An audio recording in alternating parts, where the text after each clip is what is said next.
Alhamdulillahi Rabbil Alamin. Wassalatu wassalamu ala ashrafil anbiya wal mursalin Sayyidina Muhammadin wa ala alihi wa sahbihi ajma'in. Qala rabbi shrah li sadri wa yassir li amri wa hlul 'uqdatam min lisani yafqahu qawli. Subhanaka la ilma lana illa ma 'allamtana innaka antal alimul hakim. Wala haula wala quwwata illa billahil aliyyil azim.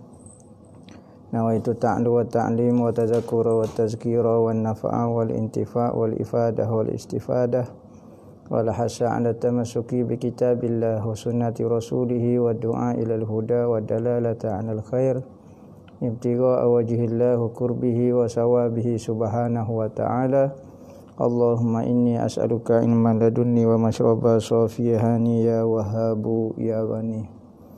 Qala al-muallif rahimahullahu ta'ala wa nafa'ana bihi wa bi'ulumihi fid dharain amin. Rabbi yassir wa la tu'assir wa tammim bil khair wa la haula wa la quwwata illa billahil aliyyil azim. Amma ba'du, assalamu alaikum warahmatullahi wabarakatuh. Berkata Al-Imam Abu Isa Muhammad bin Sawrah At-Tirmizi dalam kitab dia Syama'il Muhammadiyah dia, sehinggalah perkataan dia an Abi Talhata qala syakawna ila Rasulillahi sallallahu alaihi wasallam al-ju'a wa rafa'na an butunina an hajarin. Kalau rumah ada makan tak jadi lapar, berarti tidak ada makan di rumah dia dan dia lapar. Kita lapar tapi rumah penuh makanan saja nak suruh saing kita belanja. Tapi sahabat ni tak ada makanan dalam rumah dia, pergi mengadu kepada Rasulullah, saya lapar. Lapar ni pahallah nak makanan, itu tak ada makanan di rumah. Maka bukti dia lapar, katanya sahabat, maka kami mengangkat baju daripada perut kami dan kami tunjuk kepada Rasulullah ada batu. Orang Arab ni kalau dia lapar, dia akan ambil batu, maka dia ikat di perut dia. Ikat di perut dia. Tujuan dia ikat batu di perut ni, pertama sejuk batu. Batu ni kan dia sejuk. Apabila sejuk batu ni, kalau letak di perut dia tahan sikit angin tu. Ataupun sakit lapar tu dia akan rasa tahan sikit kerana sejuk batu tu. Kedua, perut kita apabila lapar, kalau duduk terik, kembali lagu tu, dia akan masuk gas, masuk angin, maka sakit. Biasa kalau orang sakit perut, dia akan tekan perut dia. Apa? Kerana supaya dia nak suruh perut depan dengan perut belakang ni kepeh. Maknanya kurang ke ruang supaya masuk angin dan sakit perut. Maka kita akan tekan perut kalau kita sakit. Kenapa? Supaya perut ni rapat ke sebelah belakang. Maka Rasulullah ikat batu. Orang Arab tradisi dia ikat batu supaya tekan perut ni tak masuk angin, tak jadi gastrik, tak. Maka katanya sahabat, bukti dia lapar, dia ikat dengan batu dah. Bukan kata lapar-lapar biasa ni sampai ikat batu. Kalau ikat, kalau bola lapar biasa, macam lapar puasa lagu tu, tak ada masalah, sahabat tak ada ikat batu. Berarti lapar yang menyebabkan lapar sungguh ni, sampai peringkat terpaksa ikat dengan batu. Maka ikat batu, maka Rasulullah pun senyap. Rasulullah tak royak beritahu apa-apa. Royak kata dia tak ada makanan. Maka Rasulullah apabila sahabat mengangkat baju, tunjuk seksa batu di perut dia, Rasulullah pula angkat baju dia dan di perut Rasulullah ada 2 butir batu. Rasulullah berat lagi lapar. Sahabat tunjuk dia sebutir batu baru letak. Rasulullah ni dah 2 butir dah batu letak. Kerana tahan lapar. Berarti Rasulullah ni susah. Susah Rasulullah ni. Susah sekali pun susah Rasulullah tak pernah bimbang dengan kesusahan dia. Kita nak jadi tasawuf, nak jadi sufi, suka susah, tetapi Rasulullah hidup suka dengan susah dia. Tetapi kita apabila susah sedih, apabila susah bimbang. Sahabat-sahabat dulu duduk dengan Rasulullah sendiri tunjuk lagu mana susah yang menyuka. Hidup dengan cara-cara dia. Kita sama-sama orang susah lagu ni lah. Kita nak belajar cara Rasulullah ni tu. Orang lain ni kalau ajar hidup susah lagu tu, macam-macam lah. Saudara kita, keluarga kita, saing kita, teman kita, orang sekampung kita akan kata orang ni berat dah. Gila dah ni. Zuhud tahap ni, siapa perikat tak si makan ke apa dia. Siapa perikat bui harta kat orang ni. Gila dah ni. Tetapi zaman Rasulullah dengan sahabat lagu ni lah kehidupan. Sebab itulah muncul ahli tasawuf ataupun orang tasawuf ataupun orang sufi. Kerana orang ni nak mengekalkan perangai dan cara hidup mujahadah Rasulullah. Apabila zaman semakin meningkat, Islam semakin tersebar jauh, maka orang yang sempat hidup dengan zaman Rasulullah semakin berkurang, sahabat semakin meninggal. Maka sahabat menurunkan perangai mujahadah dia kepada tabi'in. Tabi'in yang masih kuat berpegang. Maka apabila zaman semakin berkembang, orang yang mengekalkan sifat zuhud Rasulullah ni semakin sedikit, maka orang yang sedikit ni jadi nampak pelik di dalam agama Islam. Jadi dia kata ni sesek sufi ni. Asalnya semua orang Islam tu sufi belaka. Zaman Rasulullah sahabat tu sufi belaka. Hati bersih, belajar dengan Rasulullah, belajar zuhud, belajar gap. Tetapi apabila Islam semakin tersebar, Islam semakin menguasai kota-kota, orang semakin melihat kepada dunia, kemewahan Islam semakin mewah, maka zuhud ni semakin hilang. Maka muncullah golongan orang yang masih nak mengekalkan sifat zuhud, maka dipanggil macam-macam. Khusus sekali dipanggil ahli sufi dan ahli tasawuf. Sampai sekarang ada ahli-ahli sufi ni orang yang nak mujahadah, nak ikut perangai Rasulullah. Bukan dia nak jadi gila, bukan dia nak miskin sangat, bukan dia nak miskin, bukan tujuan dia nak miskin. Rasulullah bukan tujuan dia nak miskin. Miskin dan kaya ni bukan tujuan dalam hidup kita. Orang nak miskin, orang nak kaya, ikut dia, terpulang kepada dia. Tujuan kita adalah Allah Ta'ala dan redha dia. Bukan kata tujuan Rasulullah nak suruh miskin, nak suruh apa. Dah. Dia mau nak miskin, nak kaya. Cuma Rasulullah memilih kemiskinan. Maka apabila lagu ni, Islam sendiri pula. Orang kafir tak sekira ni. Orang Islam sendiri. Setengah orang Islam memandai serong kepada orang sufi. Orang yang bermujahadah, orang yang hidup dalam keadaan susah lagu ni seperti orang pondok. Cuba tengok orang pondok lagu mana. Tengoklah pondok-pondok dia. Dengan pondok buruknya, dengan kai serbai buruknya, dengan kai pelekat buruknya. Kitab pun, makan pun koda-koda lagu tu. Maka pondok ni masih mengekalkan lagi tradisi orang susah. Sebab itulah mana-mana pondok memang tradisi dia dah susah. Kerana apa? Kerana kita belajar pun terima macam tu dengan guru kita, maka kita akan buat kepada murid kita lagu tu juga. Bukan kita menolak kekayaan, tetapi apabila kemewahan masuk ke dalam orang bidang agama, kita takut kemewahan itu akan menarik dia daripada usaha dia nak belajar agama secara bersungguh-sungguh. Nabi pun pernah tegur sahabat, aku tidak bimbang miskin kepada kamu wahai sahabat, tapi aku bimbang dunia dibentangkan kepada kamu dan kamu akan ikut orang cari dunia juga sehingga kamu hancur binasa sebagaimana orang dulu binasa dengan dunia. Maka kita lagi-lagilah. Kalau ilmu agama ni tradisi dah ngaji susah. Kalau ilmu dunia kena ngaji mewah sebab dunia memang matlamat dia mewah. Maka kalau ngaji dunia ni susah, memang orang tak percaya kepada dunia. Oh, ngaji dunia tapi susah. Tapi kalau ngaji agama memang tradisi dia dah susah, tidak ada masalah. Itu tradisi pakaian dia dan kehidupan dia. Tu Rasulullah akak 2 butir batu dah. Rasulullah tahan lapar lebih lama daripada sahabat lagi. Satu batu ni misalnya kalau kita tak makan 3 hari, kita letak satu batu. Berarti Nabi ni 2 kali ganda dah lapar. Berarti Rasulullah pun susah lagi berbanding dengan sahabat. Rasulullah tak royak kata, Rasulullah tak marah kepada sahabat. Rasulullah tak pernah royak, mudak mengadu pada aku, ingatmu sore kau lapar, aku lapar juga. Tak, Rasulullah tak royak lagu tu. Ni perangai Rasulullah. Ya, orang mukmin yang sebenar adalah orang yang menyimpan kesusahan dia dengan Allah Ta'ala saja. Dia ada masalah, dia ngadu kepada Allah kerana dia yakin hanya Allah Ta'ala saja yang boleh mengubah hidup dia. Dia nak apa dia mencapai cita-cita dia. Orang mukmin dia tak ngadu dalam Facebook, dia tak ngadu dalam Instagram, dia tak ngadu dalam internet royak cerita dia beginilah apa tak. Semua hak sedih dia akan mengadu kepada Allah.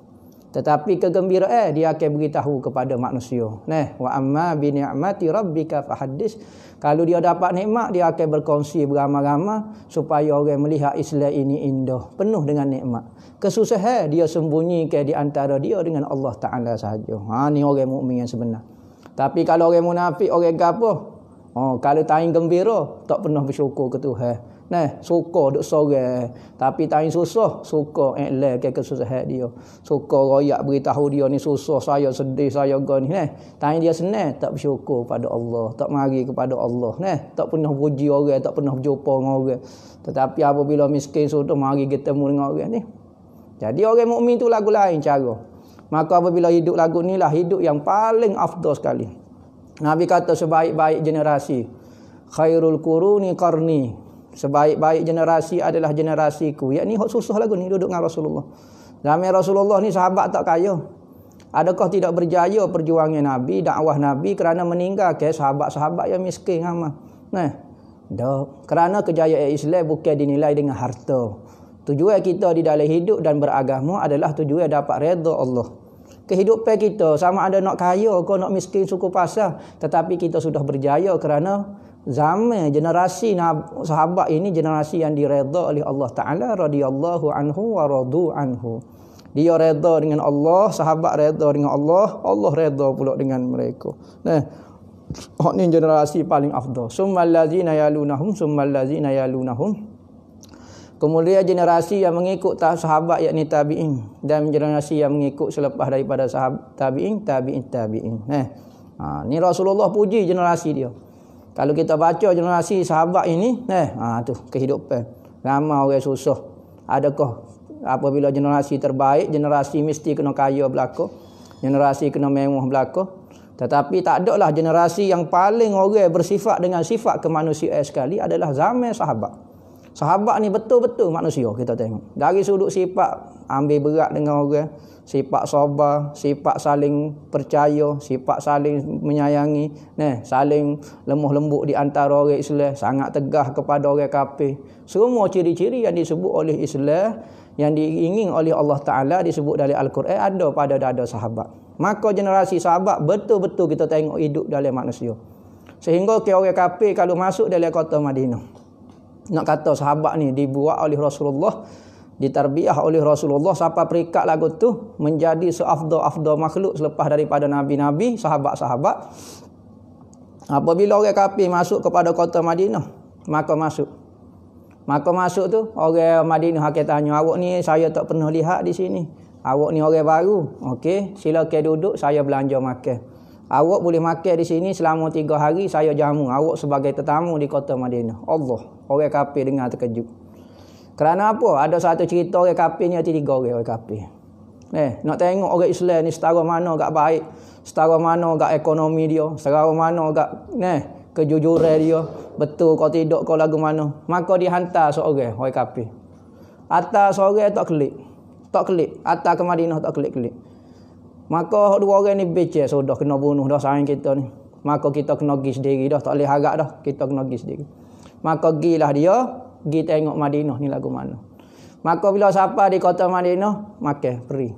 Orang ajak ni, awak ni tetamu, saya tak pernah lihat awak, silakan makan free 3 hari. Saya jamu insya-Allah benda ni. Maka makanlah. Apabila makan gilah dia jalan tengok kedai-kedai. Apabila pergi masuk kedai dia tengok kenalah, kita kata tengok satu helai kain. Oh, dia kata comel kain ni, kalau saya beli buat klik kat orang rumah saya ni, comel kain ni. Maka tanya tu yang kedai ni, berapa kain ni? Dia kata kain tu harga kalau kita kat 10 riyal contohnya, 10 ringgit je. Lepas tu saya nak beli gini, dia kata. Tu yang kedai tu kata gini, saya boleh jual kepada awak kain ni dengan harga 10 ringgit. Tetapi kalau awak pergi kedai sebelah ada juga kain yang sama, mutu yang sama juga, harga pun sama juga, harga 10 ringgit juga. Jadi saya suruh awak pergi kedai sebelah lah, pergi beli di kedai sebelah. Katanya orang kafir tu saat ni, bapa nak suruh saya beli kedai sebelah? Awak tak rasa rugi ke awak suruh orang pergi beli kedai orang lain? Katanya lelaki saat ni, orang Islam saat ni, dia kata saya daripada pagi tadi, saya tengok kedai dia tak ada orang masuk lagi. Saya dah ada orang masuk dah. Jadi saya nak suruh awak pergilah kedai, kesian ke dia. Dia buka nak cari rezeki yang halal. Maka terkejutlah orang kafir tu kata. Pertama dia terkejut makan peri dah. Kedua pergi, kedai pula, pergi suruh pergi beli kedai lain. Kita lah ni nak buka kedai Islam, syarikat Islam, saling duk berebut. Berebut apa? Berebut pelanggan. Maka Islam tu akhlak di kedai kopi. Akhlak di kedai tu kita nampak lain dah. Kita menego bukan supaya orang kafir nak cari keuntungan. Kedai-kedai orang Islam tu kita tengok kedai supaya masjid dah. Suasana takwa ada, orang zuhud ada situ, orang alim, akhlak penuh. Sebab itulah setengah-setengah ibarat kita kata sukul mukminin khairum min musalla muslimin. Nabi kata kata-kata ulama kata pasar bagi orang mukmin lebih baik daripada masjid-masjid orang Islam. Tengok. Kalau orang mukmin kalau duduk kedai, nampak supa duduk dalam masjid. Tapi kalau orang tak molek duduk dalam masjid pun rasa supa pasar dah. Jadi apabila lagu tu, ni tengok orang Islam. Gi suruh beli kedai lain. Tengok. Adakah kita lah ni orang Islam hok duk berkejaran nak buat goni deh. Saling nak cari keuntungan supaya orang kafir juga. Berat lagu tu. Nabi tak ajar cari keuntungan lagu tu. Kita kerana sahabat-sahabat kita tengok kalau nego nak untung, patut dia lah kata tak usah nego belilah kedai orang lain. Saya orang Islam juga, saya buat apa? Nego kedai saya, beli kedai saya lah. Buat apa suruh beli kedai orang lain? Tengok orang mukmin. Suruh pergi beli kedai orang lain. Maka pergi belilah kedai kawan tu. Maka katanya orang kafir tu padalah orang hok mula-mula kita atas tu tak sebalik kepada kita. Lagu ni akhlak dia. Tengah duduk buat kabar-kabar rebel. Dia tak tahu rebel. Bunyi Allahu Akbar, Allahu Akbar. Bel. Apabila bel semua orang bergegah. Pergi ke masjid. Maka dia tak tahu siapa dia. Maka kawan tu pun sempatlah tanya orang duduk tengah jalan tu. Dia kata nak pergi ke mana? Dia kata sekarang masuk waktu semaya dah. Maka pok ni kena semaya. Lepas tu awak tinggal macam ni kau kedai lagu ni. Bagi-bagi awak tak kena curi. Ada. Alhamdulillah kata Allah Ta'ala ada. Tuhan jaga kedai kami kata. Kami tinggal pergi semaya. Lepas ni kami buka pula. Tunggulah sebentar kata. Tak apalah awak bukan orang Islam tak apalah. Makanlah sini tak ada masalah apa. Maka terkejutlah kali ketiga orang kafir tengok, ya Allah, kedai tinggal barang mah, kedai gapo dia, kedai kain, kedai gapo, pergi tinggal semaya belaka. Lah ni kita tengok budaya orang Islam tu lagu mana. Ni kehidupan Rasulullah puji sangat zaman sahabat dia. Bukan kata puji Nabi kata. Sahabat-sahabat orang-orang kafir pun kalau baca bab cerita sahabat nescaya akan terkejut dengan sifat kemanusiaan dia. Ni baru betul-betul manusia.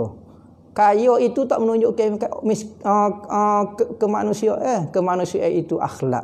Itulah jati diri. Diri sebenar seorang manusia yang bergelar Muslim. Lagu tu. Maka Nabi pun ayat lagu tu ajar kepada sahabat-sahabat dia.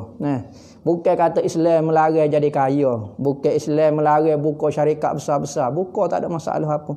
Tetapi biar ada beza kita dengan orang kafir. Matlamat dalam nego, matlamat dari cari harta, beza kita orang Islam. Kalau orang Islam kaya, bagus. Orang Islam miskin pun bagus. Kerana orang Islam, dia jadilah gapo dia. Dia jadi orang kaya pun dia akan jadi bagus. Orang yang jadi miskin pun dia jadi bagus. Tetapi, kekayaan itu bukan adalah tali ukur untuk menunjukkan kejayaan satu bangsa. Kemajuan juga tak menunjukkan kejayaan kepada satu bangsa. Macam mana kita nak fikir? Sahabat-sahabat dulu dari sudut ketenteraan sangat lemah. Kita tengok. Tetapi dapat menguasai Rom dan Parsi. Dapat mengalahkan tentera yang hebat-hebat. Sahabat-sahabat dulu alat peperangan agak. Bukan alat peperangan, tentera pun tak boleh nak lawan dah. 300 lawan 1000. Ada setengah perang tu. Tentera orang Islam 70,000, tentera orang kafir 300,000. Seorang perang dengan 70 orang. Tak tahu lagu mana perang. Tapi benar juga orang Islam. Sebab apa? Kerana kemanusiaan. Nilai akhlak dan tasawuf moral yang ia amalkan. An Abi Hurairah qala kharaja Nabi sallallahu alaihi wasallam fi sa'atin la yakhruju fiha wa la yalqahu fiha ahadun. Fa'atahu Abu Bakrin. Faqala ma jaa bika ya Aba Bakrin faqala kharajtu alqa Rasulullah sallallahu alaihi wasallam wa anzuru fi wajhi at-taslim alaihi falam yalbasu an jaa Umar faqala an ma jaa bika ya Umar qala al-ju' ya Rasulullah qala sallallahu alaihi wasallam wa ana qad wajadtu ba'da zalika fantalaku ila manzili Abi Haisam bin Tayhan al-Ansari wa kana rajulan katsiran nakhli wasya wa lam yakun lahu khadam falam yajidu faqalu li imraatihi aina sahibuka faqala intalaqa yasta'zibu lana al-ma' falam yalbasu an ja'a Abu Haisam bi kirbatin yaz'amuha fawada'aha summa ja'a yaltazimu Nabi sallallahu alaihi wasallam wa yufaddi.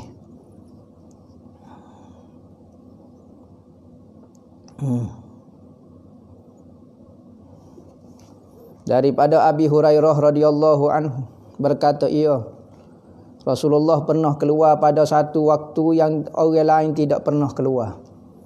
Ada riwayat kata waktu ni tengah hari. Biasa orang Arab ni dia tak keluar tengah hari kerana waktu panah. Panah ni biasa orang Arab rumah dia 2 tikap bawah tanah dengan atas tanah. Bawah tanah ni dia akan duduk ketika musim panah, maka tidak terasa panas sangat. Dia duduk nusuk dalam tanah tu. Nah. Maka dia tidak keluar. Kalau duduk luar rasa panas sangat. Maka jarang orang keluar waktu tengah hari. Ada riwayat kata waktu malam Rasulullah keluar ni. Nah, tapi ada riwayat banyak cerita kadang-kadang Rasulullah keluar, kadang-kadang cerita sama tapi dua situasi, dua suasana. Ada waktu malam, ada waktu siang. Maka apabila Rasulullah, maka dia tak jumpa seorang pun. Nah, dah keluar pada waktu orang tak keluar, maka Rasulullah tubik pada satu hari itu tak ada jumpa siapa-siapa dia. Tiba-tiba jumpa dengan Sayyidina Abu Bakar. Tengok Sayyidina Abu Bakar ni. Tak tahulah dia insting sungguh. Ada gerak hati dia dengan Rasulullah. Tak tahulah. Kalau Rasulullah ada, jadi ada selalu dia. Maka marilah Sayyidina Abu Bakar. Sedangkan waktu tu tak ada orang pada waktu tu. Maka Rasulullah kata, ya Abu Bakrin, mari buat apa dia masa ni tak ada orang ni. Tak ada orang ni. Tiba-tiba mu keluar ni pada waktu ni, contohnya tengah hari lah cerita ni. Waktu masa ni tak ada orang jumpa ni. Maka Abu Bakrin pun rasa, ya Rasulullah, saya keluar ni nak temu denganmu lah ya Rasulullah. Nak tengok mukamu ya Rasulullah. Dan nak beri salam kepadamu. Ni Sayyidina Abu Bakar ni tak ada lah. Orang yang gapo-gapo dia paling pemalu dengan Rasulullah. Hajat dia sebenarnya senyap, dia tak beritahu gapo-gapo sebenarnya. Dia kata, hamba mari nak temu matamu lah ya Rasulullah, nak mari tengokmu. Maka sunat bagi kita dalam hadis ni royak. Kata sunat kita tengok orang-orang soleh. Tengok muka, tengok gapo dia. Beri salam. Tu saja, semata-mata lagu tu. Sayyidina Abu Bakar kata tu hajat saja. Dengar duduk sebentar tu, mari pula Sayyidina Umar. Maka Rasulullah pun tanya, ya Umar, masa ni mu tubik ni ada gapo dia ni? Tak ada orang tubik masa ni. Maka Sayyidina Umar jawab direct lalu. Ni Sayyidina Umar orang jujur sungguh. Hati dia serupa dengan hak dalam hati dia, hak luar dia serupa dengan hak dalam. Nah, dia luar zuhud, dalam pun hati zuhud sungguh. Maka Sayyidina Umar ni dia straight direct. Dia kata, lapar ya Rasulullah. Saya lapar ya Rasulullah. Koyak direct kepada Rasulullah. Sebenarnya Sayyidina Abu Bakar ni lapar juga sebenarnya. Tetapi dia malu nak kecek benda-benda lagu tu dengan Rasulullah. Maka dia kecek kata, mau nak mari tengok matamu lah ya Rasulullah. Kecek halu. Maka Rasulullah pun kata, sesungguhnya aku lapar juga ni. Aku sendiri pun rasa lapar. Maka tersenyumlah belaka. Sayyidina Abu Bakar, Sayyidina Umar pun rasa. Rasulullah lapar juga. Rupanya hamba lapar, Rasulullah lapar. Mari temu dengan Rasulullah. Sedangkan kita tahu Sayyidina Umar ni kerja juga, jual kedai kain. Sayyidina Abu Bakar pun jual kedai kain. Tetapi suasana dia orang miskin juga. Tanya-tanya waktu tak ada makannya juga. Maka katanya Rasulullah, mari kita pergi ke rumah nama Abi Haisam bin Tayhan al-Ansari. Abi Haisam at-Tayham al-Ansari. Dia ni dulu orang Daban ni. Apabila masuk Islam, Masya Allah taat sungguh kepada Nabi. Dia adalah seorang lelaki yang banyak pohon tamar dan kambing. Ni dia orang kaya, memiliki banyak kebun tamar dan banyak ekor kambing. Dan dia tidak ada khadam. Khadam ini pekerja. Dia kebun tamar luah, kambing bama, tapi dia buat kerja sendiri, tak ada pekerja. Maka apabila Rasulullah pergi ke rumah, falam yajidu, Rasulullah tak jumpa dengan Abi Haisam. Maka berkatalah Rasulullah, sahabat-sahabat dia bagi isteri Abu Haisam. Tanya bini dia. Bini dia adalah Abu Haisam ni tak ada. Tanya ke apa dia? Di manakah suamimu? Rasulullah dan sahabat-sahabat tanya kepada isteri Abu Haisam, di mana suami kamu? Jadi dalam ayat Quran ni kita ambil hukumnya, boleh kita kecek dengan bini orang, boleh. Selagi mana tidak menimbulkan fitnah. Selagi mana tidak menimbulkan fitnah. Dan orang hok mari tertuduh tak. Maka hukum dia harus kita kecek untuk nak tanya. Pergi ke mana? Suami gini. Bukan kata nak gelenyar, nak gapo dia tanya. Maka ada dalam syarah hadis ni, sahabat Rasulullah dengan Abu Bakar dan Umar masuk dalam rumah. Masuk dalam rumah Abu Haisam. Maka boleh kalau kita izin, bagi isteri izin kepada orang lelaki untuk masuk ke rumah sedangkan suami dia tak ada dalam rumah, boleh. Jika kita rasa sengkau suami kita tak akan marah kalau orang lelaki ni duduk dalam rumah. Maka boleh. Misalnya ayah kita nak mari ke, kita kata masuklah ayah. Tok lelaki mu tak ada, tak apa ayah kata cakap abang kita marah. Lagu tu. Maka berkatalah isteri dia, isteri Abi Haisam kata, apabila Rasulullah dan sahabat bertanya gimana dia? Katanya dia pergi untuk menyejukkan air bagi kami. Yasta'zib ni maknanya mengenakkan air. Dia di Madinah ni biasa air ni tak tahulah. Air tu yang masing sikit, payah, bergarai sikit. Maka biasanya orang Arab ni dia ambil air, dia kupu. Apabila kupu air tu jadi mendak ke mana, air tu jadi sedap. Jadi tidaklah rasa payah sangat, rasa masing sangat. Dalam ni nak ajar, kata sahabat-sahabat dulu buat juga benda-benda yang kalau kita nafsu ni, benda-benda minum air sedap ke, maka hukum dia harus. Dalam hadis ni ada sebut Rasulullah tak tegur sahabat buat air tu jadi sedap. Patut kita kata minum air dengan masing-masing lagu tu lah minumnya. Tak. Maka minum air nak jadi tawar jadi rasa sedap ni sahabat Rasulullah tak tegur. Ni rasa kata boleh minum berenak-enak dengan makanan kau, hukum dia harus hukum dia. Sekalipun benda itu tak berapa disukai, tetapi hukum dia tidak sampai peringkat berdosa. Maka tunggu sebentar saja, tiba-tiba datanglah Abu Haisam bikir batin yaz'amuha.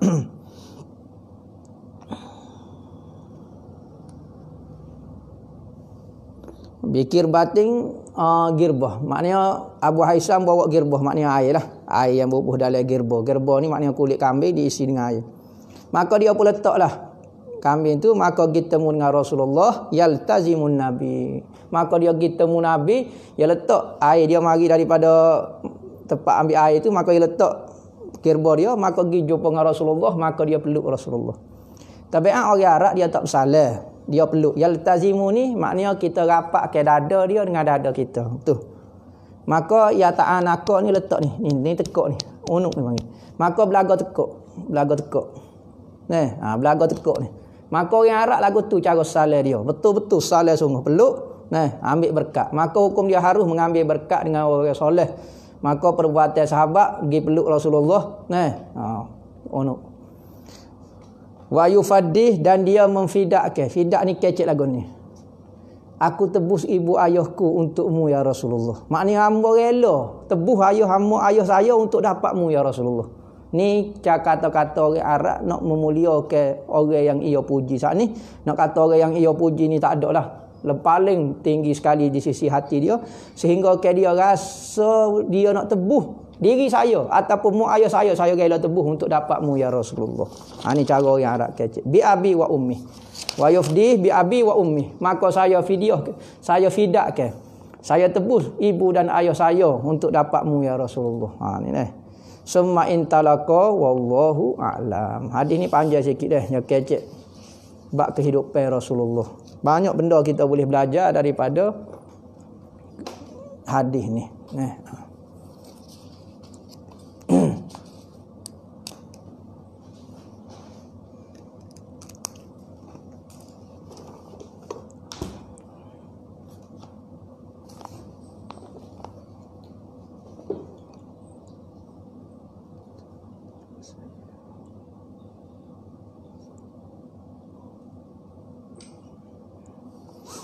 Adik sepupu ni tak boleh lah. Hukum dia batal ambil air semaya. Sekalipun mak kita pera adik sepupu kita tu lah.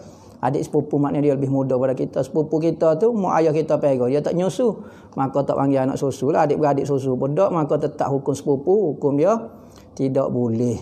Batal air semaya. Boleh kodok gati puasa berserta niat untuk arwah? Tak boleh. Gati tak boleh, kena suku-suku, tak boleh capur.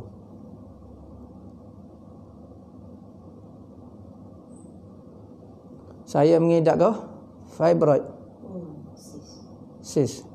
Maknanya ketumbuhan macam kanser lah, permulaan kanser, sis tu. Betul kau tak boleh makan daging, hamba tak tahu. Fibroid dan sis ni dia panggil sel kita ni berkembang, ia jadi pening. Sel hok mati duduk keras lagu tu lagi, sel hok hidup duduk tambah semacam. Ya patut dia mati tu mati dah, patut dia hidup ni duk hidup semacam hidup hok tu hok baru tambah dia jadi kembang, jadi macam ketumbuhan sis gapo fibroid. Tak tahu penyebab dia daging, hamba tak tahu bodoh. Hukum sedara dalam semaya tak batal. Sedara dalam semaya hukumnya tak batal. Penting kita kawal dah tak hukumnya tak batal. Nak taklid mazhab lain macam mana? Kena belajar lagu mana mazhab tu lah. Taklid bab gapo dia kena belajar bab tu lah supaya sah ibadat kita.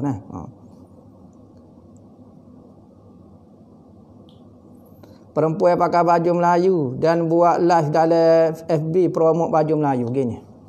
Masalah hukum perempuan pakai baju Melayu dulu tanpa promote di TV dulu. Tengok dia pakai tu dengan sebab gapo. Kalau dia nak pakai macam tomboy lah ni, nak tasyabuh dengan lelaki, hukum dia haram kerana Nabi laknat lelaki meniru perempuan, perempuan meniru lelaki. Dari sudut pakaian pun tak boleh. Tapi kalau saja-saja dia nak macam nak gurau lah, ngadik-beradik dia pakai baju orang jatuh. Hak tu tak dosa lagi. Dia kalau kita ni pakai betul-betul, pakai nak macam kalau orang jatuh tu pakai baju itino, betul-betul pakai. Tapi kalau nak buat gurau, budak-budak gurau adik-beradik kau pakai baju itino tu, nanti tak jadi haram lagi.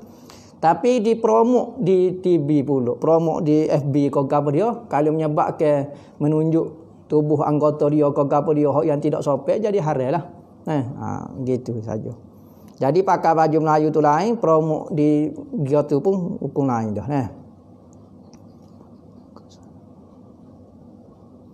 Boleh kau tak pakai telekung berbunga niat nak memeriahkan suasana ibadat, tak apalah, untuk nak jadi semangat untuk kita semaya, tak apa, tak ada masalah apa. Jangan siapa perikat mengganggu ibadat orang lain, nak letak pasu bunga atas kepala kau. Letak gapo dah lapu lilak kau belik dengan muka kau gapo, tak boleh lah, kena karet selok. Hukum nak ikut mazhab, nak ikut Quran hadis. Ni perkataan ini kena tipu dia orang. Perkataan ni tak masuk akal langsung ni dah. Perkataan hukum tak usah ikut mazhab, nak ikut Al-Quran dan hadis ni, semua ni perkataan ni tak masuk akal. Kita nak ikut Quran. Kita dapat Quran direct dengan Allah Taala atau Nabi Muhammad kau apa dia? Kita kata saya tak dapat Quran direct, saya dapat melalui ulama juga. Ikut ulama juga. Aku kata nak ikut Quran, pakai Quran lah je. Tak usah ikutlah kata-kata ulama meriwayatkan, takut dia nipu kau. Hadis mari daripada ulama juga. Berarti kita terpaksa ikut orang juga sebenarnya. Lepas tu apabila kita kata saya tak usah ikut mazhab, saya nak ikut Quran hadis, berarti kita seolah-olah menuduh mazhab ini tidak ikut Quran dan hadis. Sebab saya tak usah ikut mazhab, saya nak ikut Quran hadis. Berarti Quran hadis lain, mazhab lain. Siapa dia kata pahal lagu tu? Mazhab ni apa? Agama Hindu kau apa dia? Pak mazhab ni, agama Hindu ikut kitab Veda kau, Ramayana, kitab kau, Injil, kau kitab kau dia. Kau ikut Quran hadis. Kalau dah ulama tu ikut Quran hadis, ikut Quran hadis. Maka kalau orang kata tak usah ikut mazhab, nak ikut Quran, berarti dia pisah ke Quran hadis lain, mazhab ni lain. Berarti orang ni sesat dah. Pertama, jawapan pertama dia tak boleh ikut dah sebab dia terima daripada ulama. Kedua, seperti dia tuduh mazhab ni ikut lain, Quran hadis ikut lain. Pas kalau dia ikut Quran hadis, sama kau dak fahami betul, kau dak fahami yang dia faham daripada Quran hadis dengan imam-imam mazhab wa aling-aling. Dia ni baca nahu tak balik dah. Kitab tak ada habis lagi. Topoh 10 jilid habis baca, tak habis lagi. Riyadhus Shalihin 1800 lebih hadis. Apa? Tak apa pun khabar-khabar nak ikut Quran dan hadis. Ulama alim berarti faham dia yang dia faham daripada Quran hadis akan lebih salah tu lebih banyak berbanding imam-imam mazhab mengikut Quran dan hadis kerana dia orang alim. Sebab tu kalau imam-imam mujtahid berijtihad maka boleh pahala. Kalau salah dapat pahala. Kalau betul dapat 2 pahala. Tapi kalau kita bukan imam mujtahid, orang jahil ni nak ijtihad pakai Quran dan hadis, maka ijtihad kita tu haram, berdosa awal-awal. Kalau salah betul dah berdosa dah. Kalau betul pun salah tu banyak lagi daripada betul. Hukum wanita mengajar tak ada masalah apa. Mengajar ikut dia lah nak mengajar, tetapi sesuai dengan keadaan dia, tidak menimbulkan fitnah. Kelalulah dia mengajar Al-Quran, kau gapo dia contohnya lah. Nah, orang Tino comel dah pula. Gapo dia ustazah dah pula dah. Pakai pula bedok apa cuma lecu comel-comel. Nah, pakai baju pula jubah dah tapi ketat apa semua. Nah, gaya menenggoda, ngajar tanwin lah, ngajar tajwid lah, ngajar imalah lah, ngajar ismam lah, mucu mulut, jelai lidah-lidah lagu tu. Tok laki duk tengok, orang jatuh duk tengok, bukan duk teliu sat. Teliu lah jadinya. Nah, kerana Al-Quran ni kadang-kadang kena buat gini, kena gapo. Maka kalau orang Tino ngajar sama orang Tino molek lah. Tapi kalau mengajar orang lelaki, ngajar secara umum, kita nampak tak berapa comel sikit nah. Lah kau gapo dia molek wanita ni mengajar wanita. Ngajar lelaki tak salah. Bukan kita kata patu wanita tak boleh ngajar. Tak boleh ngajar tapi sesuai dengan keadaan dia nah. Dia nak ngajar ramai-ramai boleh tepat dia. Tepat dia lah sesuai tak lagu tu. Nama kata mengongkong wanita pula. Bukan mengongkong wanita. Kalau salah cara mengajar kita kena tegur lah nah. Jangan awak tak dengar lah. Kita nak cari kebenaran, nak cari kebaikan nah. Nak buat sifat malah kena rajin lah. Biasa ya nak buat malah ni kena rajin. Lagu tu. Malah ke apa dia? Malah semaya. Kita semaya. Malah baca Quran. Kita baca Quran. Lama-lama dia akan jadi rajin. Tengok. Kita sebut dah ingat kelebihan Allah Ta'ala janji nak buat ibadat tu kalau suruh malah. Ikat batu dia perlu ada jenis-jenis batu juga kau tak tahulah hamba tu.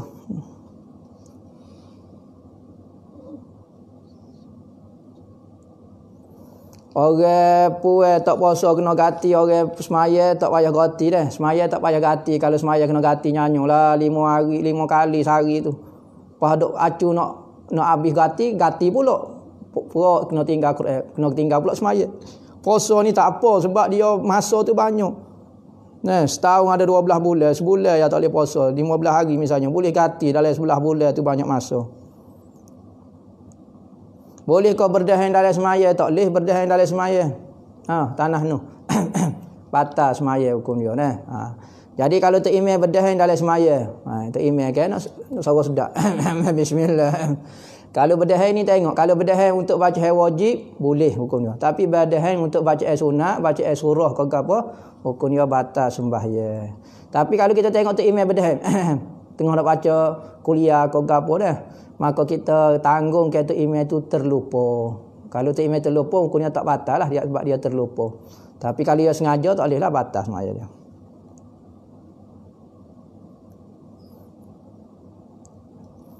Kalau ruh tempat mahabbah, tengok semula lawan video hambanya. Nah, kita hamba royak dah kata, nah, hati itu tempat makrifat.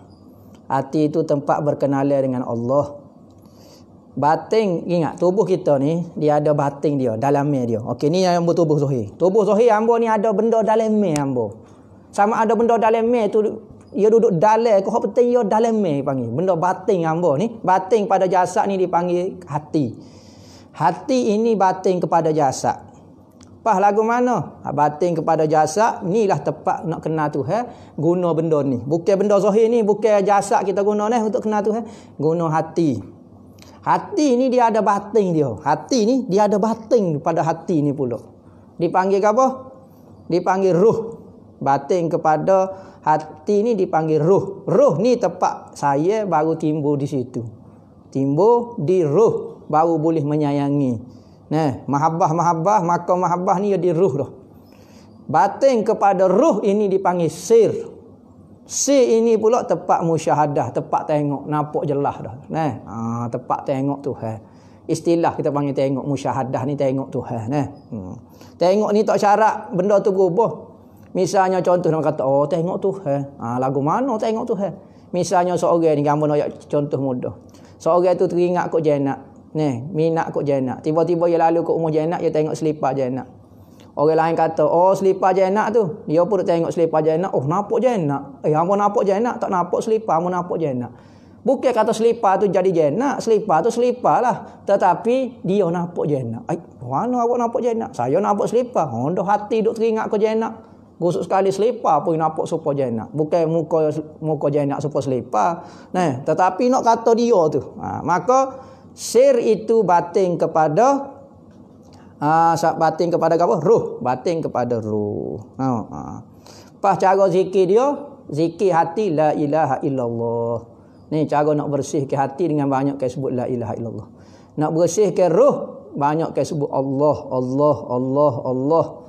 Banyak nak bersihkan sir, nak bersihkan nah, biar musyahadah molek, okey kena sebut hu, maknanya dia. Nah, hu. Nah.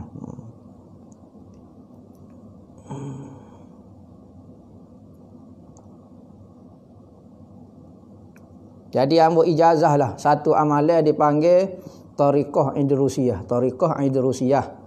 Baca lepas pada semaya 12 kali la ilaha illallah.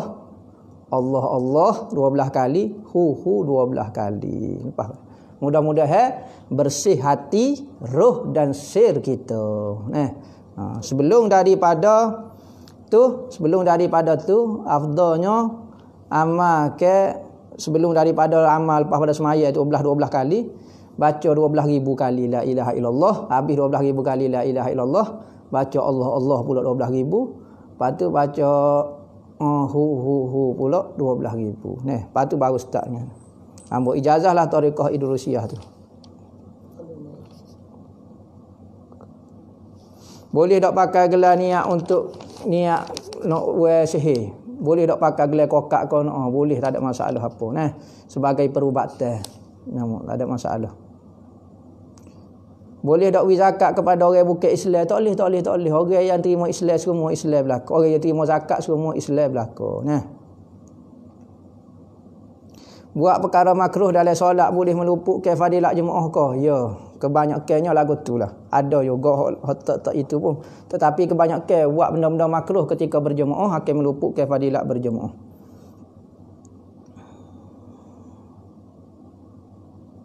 Di Malaysia ni mazhab apa? Adakah boleh campur? Nyanyi kawan ni tak tahu mazhab Malaysia. Malaysia ni secara resminya mazhab adalah mazhab Syafi'inya. Secara di Kelantan ke di mana biasanya mazhab Syafi'i lah. Boleh kata mazhab Syafi'i. Nak capur mazhab tak boleh lah, jadi pening lah. Entah capur lah kata air sirat dengan minyak petrol. Jadi rasa lagu mana? Sama-sama merah dah tapi mabuk lah sikitnya. Jadi capur-capur mazhab ni tak boleh lah. Sebab mazhab ni kata amalan mazhab ni tak sah menurut mazhab dia. Maka kalau kita capur habis jadi tak sah, bertambah pening lah. Mazhab ni berkata tak sah, capur separuh. Menurut mazhab saya ibadat awak separuh tu sah dah. Tapi sah lagi tak sah lagi. Pergi jumpa ni pun lagu tu juga lagi sekali kita amalan kita jadi tak sah belaka.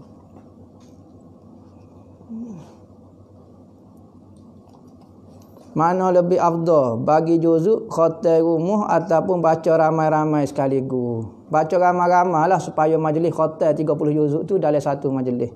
Tu lebih afdalnya lah. Kerana khulafa ar-rasyidin 4 jarang meriwayatkan hadis. Kita sebut dah perangai sahabat ni dalam meriwayatkan hadis banyak jenis. Ada suka meriwayatkan hadis, ada tak suka meriwayatkan hadis. Antara sahabat tak suka meriwayatkan hadis, sahabat 4 ni lah khulafa ar-rasyidin tak suka meriwayatkan hadis. Jadi hadis dia tak banyak. Gitu.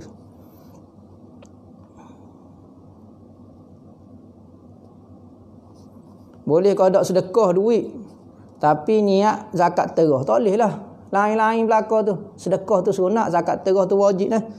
Kena zakat terah dululah, tak boleh lah sekali lalu. Setara mana hukum munafik? Munafik ni terbahagi kepada dua. Pertama munafik i'tiqad, kedua munafik urfi. Munafik i'tiqad ni iaitu orang tu kafir dengan Allah Ta'ala tetapi di luar wala Islam. Seperti Abdullah bin Ubay bin Salul zaman Nabi, dia tu tak benci kepada Nabi, jadi kafir lah dia nya. Tetapi di luarnya wala baik dengan Islam, semaya belakang Nabi. Maka ni munafik ni kekal dalam neraka. Innal munafiqina fi darkil asfali minan nar. Orang munafik duduk di patak neraka, di ujung di bawah dekat dengan bahaya api neraka tu dah. Manakala munafik urfi pula, munafik dari sudut pandangan orang saja. Seperti hadis Nabi kata ayatul munafik salasah, tanda orang munafik 3, kecek menipu, janji mungkir, apabila balah melampau-lampau. Maka ni bukan dia orang munafik, tapi ciri-ciri orang munafik ada pada dia. Gitu saja. Kau ni tak kekal dalam neraka ni. Kalau dosa pun dia akan masuk dalam syurga juga.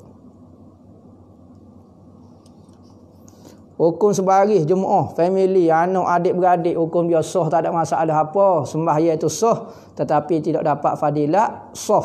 Fadilat sah tu. Ya fadilat sah ni lelaki bab lain, jantina bab lain.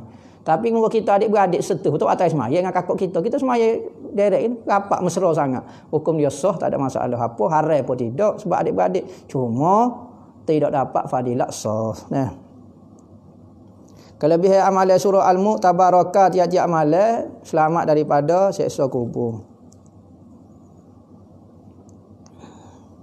Andai dua orang lelaki yang baik agama memina seorang perempuan, lagu mana? Buat istikharah kalau dua-dua baik. Ingat istikharah ni kena pilihan yang kedua-dua baik. Kalau pilihan tu hak mari dua-dua jahat, zina seorang, judi seorang, tak sewa istikharah makhluk Tuhan. Nak pilih lagi benda jahat. Ataupun benda baik seorang, jahat seorang. Orang ni ngaji pondok, hak ni engineer, tapi engineer rasuah nipu orang apa semua, piti semua haram berlaku, kereta apa haram apa semua. Hak ni jual ais kering tapi halal. Tengah panah jual ais kering bagi halal, maka wajib kena pilih hak agama banding hak jahat. Tapi kalau sama-sama baik, barulah cari hak paling baik di antara hak baik tu. Baru boleh istikharah. Kelebihan pakai ridak dan serban. Ni sunnah Nabi berlaku. Nabi pakai ridak, Nabi pakai serban. Tetapi serban ni ada riwayat kelebihan. Hamba sebut dah dulu kelebihan pakai serban 70 kali.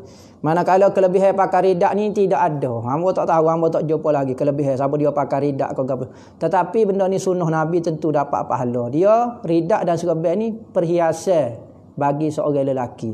Maka apabila dia nak semaya, sunat dia pakai serban dan pakai ridak, kerana Nabi kata, ayat Quran berkata, khuzu zinatakum inda kulli masjidin, hendaklah kamu mengambil perhiasan kamu ketika mana setiap kali kamu nak semaya. Maka serban dan ridak masuk dalam perhiasan.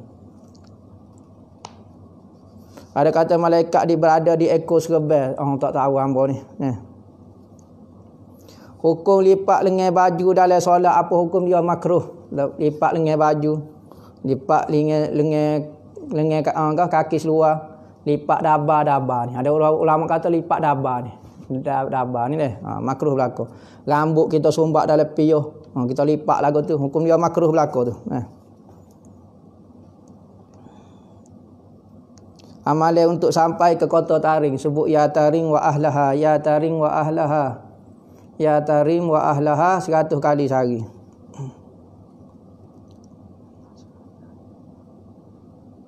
Tengah maya tahajud, tiba-tiba azan subuh. Batal qada semaya? Tidak batal, sembahyang tu teruskanlah, habislah, berhabislah. Semaya tu tak batal dengan keluar waktu. Cuma sembahyang tu macam jadi qada lah. Dah hingga keluar daripada waktu, jadi macam qada lah gitu.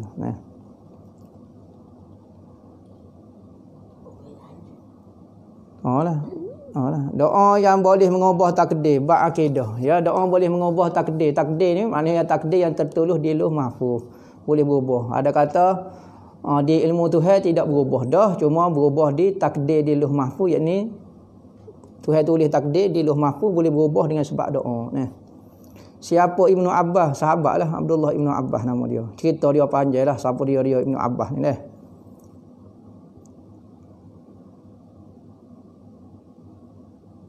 Tak faham ni. 4 sifat hakiki dari 10 sifat dalam huruf basmalah, apa dia tahu. Amo tak faham tu. Bolehkah kita pula ke bagai yang kita curi dengan banyak kes sedekah? Gini, kalau kita boleh hata-hata, tu benar cara taubatnya lagu tu sebenarnya. Kita serah ke bagai hak kita curi tu. Molek lagu tu lah, hak tu selesai masalah. Tapi kalau kita jadi segan ke mana, ataupun kalau kita pergi serah jadi kau bertambah, jadi masalah kau apa dia, kita taubat slow-slow dan kita buat ibadat banyak. Mudah-mudahan kalau akhirat dia minta, kita cadar dah pahala ni untuk diri dia dah. Cadar dah, nak kena minta pahala kita cadar dah untuk dia. Hukum tengok patung berhala atau melawat kuih dan sebagainya, boleh ke tak? Tengok patung berhala, kita bukan nak sembah dia. Semata-mata tengok, katanya ulama makruh sahaja. Sebab tu kita jangan pergi tempat-tempat orang buat maksiat. Hukum dia ar-ridha bil kufri kufru, Ar-ridha bi maksiatin maksiatun. Redha, suka dengan orang yang melakukan maksiat depan kita. Kita tengok kita tak buat, maka hukum dia seolah kita buat maksiat tu. Sebab tu ulama tak apa suka pergi tempat maksiat, kerana dia akan tegur. Apabila nak tegur payah. Orang ramai, bagus sekali dia tengok saja, maka tengok maksiat jadi boleh pahala, boleh dosa maksiat. Begitu juga kita tengok orang kufur, orang duk semua tak hukum ke apa, kita patut tegur, kita tak boleh nak tegur. Maka jangan pergi tempat lagu tu. Redha dengan kekufuran seorang itu jadi kufur. Di antara masalah lah ni, kesilap fahaman orang Islam lah ni, ya redha orang Yahudi, padai muka mu Yahudi masuk neraka lah mu. Kita redha dia tu kafir dengan Tuhan. Ar-ridha bil kufri kufru. Jadi kafir kita tu. Kita redha dengan Kristian, padai Kristian. Jangan kata lagu tu. Kita redha ke dia jadi tu. Redha jadi kufur. Jangan sekali-kali dari hati kita redha orang kafir tu kafir dengan Allah Taala. Doa, tapi kita kena doa hidayah kepada dia supaya dia masuk Islam dari hati kita biar doa hidayah. Tapi jangan sekali redha dia duk semua. Ni kita redha pula padai muka kafir sangat padai dia. Nak kafir sangat. Dia redha lah tu. Padai muka Yahudi. Ulama kata haram tempat-tempat kalau ada benda patung kau gapo dia ada ulama kata haram. Sama kau maksud merisik dan bertunai. Merisik ni tanya khabar dulu, bertunai gi tanya. Gi masuk tanya, saya nak nikah dengan awak. Kalau dia jawab saya sanggup, maka tunai dah lah. Tapi tak akad nikah lagi. Cuma dia sanggup nak jadi isteri kita dah. Sanggup tu maksud bertunai. Merisik ni baru tanya khabar. Anak mocik ni duk saja. Kalau ni kau ada orang kena dah dia. Duk saja. Mocik pun duk saja. Selok lah kita. Pakai lagi selalu bunyi mocik duk saja.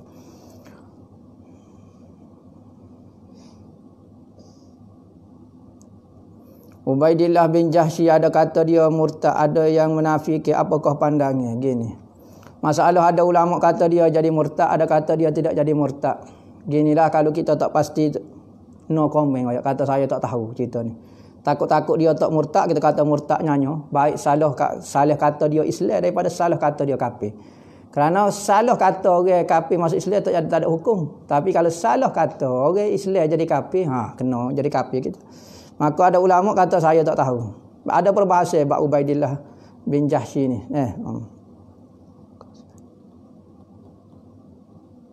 Adakah ayah boleh bayar zakat terus untuk anak-anak tanpa izin anak-anak? Kalau dah dia sanggup, dia bahagian nafkah, maka dia lah kena bayar zakat terus. Tapi kalau anak-anak tu dah dewasa, maka ayah tak ayah tanggung dah. Maka kena minta izin daripada anak untuk bayar zakat terus, kerana ibadat orang lain dah dipanggil. Kena minta izin daripada anak. Anak dia izin baru sah kita bayar zakat terus untuk anak kita.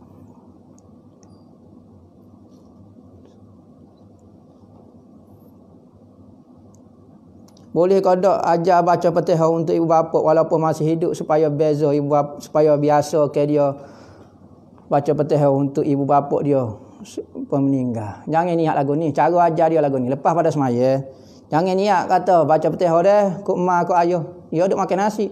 Mungkin duk ratik-ratik Fatihah lagu tu, duk lagu tu pakai mati cekek tu le gajah tu le bewok kau nama. Jadi cara dia setiap kali lepas pada semaya, royak. Okey kita baca Fatihah hadiah kepada tok-tok nenek kita hok meninggal. Ni amalan kita ketuk kita ke apa dia Rasulullah ke apa maka baca sedekah Fatihah Allah 3 kali kau ikut.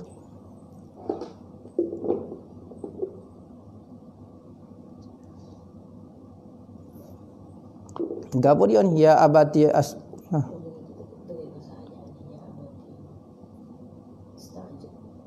gapo dia kita tak ingat lah. Tu kita tak boleh nak ayat tu, tafsir tu kena tengok ayat tafsir ya abati gapo dia ni cerita bab Nabi Ibrahim kau. Gapo dia ni tak tahu istajar tak. Kau cerita Nabi Yusuf kau kita gapo ni. Lama pun tak ingat ni dah. Tak boleh nak komen. Apa maksud mengenal Tuhan? Mengenal Tuhan ni dua. Pertama mengenal dengan dalil-dalil dan tanda. Seperti kita mengaji dalam kitab tauhid, dalil Allah Taala ada ni makhluk kita tengok ni. Kerana makhluk ni tak mungkin boleh ada. Mesti ada pencipta dia. Pencipta dia itulah ada Allah. Waktu kenal dengan ilmu. Kedua, makrifat dengan perasaan. Zauqi dengan perasaan. Saat ni kita percaya Tuhan itu ada. Tetapi tidak pernah merasa dalam kehidupan kita keberadaan Allah. Kita kadang-kadang ada orang tu satu hari dia rasa betul Tuhan itu ada rupanya. Dengan apa yang berlaku kepada diri dia, aksiden kau apa tiba-tiba dia tengok sungguh kejadian, kata Allah Ta'ala ni yang berkuasa. Oh, dia nampak betul-betul. Pada masa itu, dia merasai Allah Ta'ala. Makrifat juga dipanggil. Maka makrifat yang dirasai itu lebih tinggi daripada makrifat yang difahami. Nah, tetapi kedua-duanya dah bagus dah, boleh masuk syurga dah. Hukum sebut jual beli dalam muamalah, saya jual saya beli dalam mazhab kita wajib bagi benda-benda besar. Seperti beli rumah, beli kereta, kita buat perjanjian tu saya jual saya beli. Tapi kalau beli coklat sebutir main saya jual saya beli, kira benda remeh sangat, tak payahlah apa tak apa. Panggil bai'ul mu'attah, perbahasan yang panjang dah. Wallahu a'lam. Bismillahirrahmanirrahim. Alhamdulillahirabbil alamin.